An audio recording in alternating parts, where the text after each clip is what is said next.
L'autonomia verso Roma è importante, l'autonomia verso Roma io spero che Zaia riesca a portare a casa questo grandissimo successo per tutta la nostra regione, anche lì probabilmente il provvedimento sarà anche per altre regioni, mi auspico anch'io, ma non c'è dubbio che il Veneto su questo, i cittadini del Veneto con questo Presidente hanno dato un segnale forte all'Italia, cioè un'Italia federale quantomeno in qualche modo, adesso si vedranno i provvedimenti, mi trova totalmente d'accordo, è veramente un'idea moderna. Il rilancio economico dell'Italia passa dall'autonomia delle regioni e non dal reddito di cittadinanza, secondo il sindaco di Venezia Luigi Brugnaro, che spera il 2019 sia l'anno in cui verrà realizzata quella riforma federale del paese che i territori più produttivi invocano da decenni.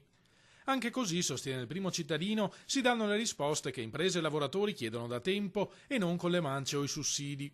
Si sviluppa l'economia, non con la paghetta sociale, ma con le imprese, con la forza del lavoro e i lavoratori e le imprese lo sanno benissimo. Quella è la strada, non la paghetta sociale. Non funzionerà questa cosa, non perché io non voglio che funzioni, sono ben disposto a dire ho sbagliato, guarda, funziona benissimo. Abbiamo dato soldi a tutti e riparte l'economia. Non si tratta di essere contrari al reddito di cittadinanza come strumento di sostegno a chi non ce la fa, puntualizza Brugnaro, ma di rendersi conto che i provvedimenti per far ripartire lavoro e consumi sono altri.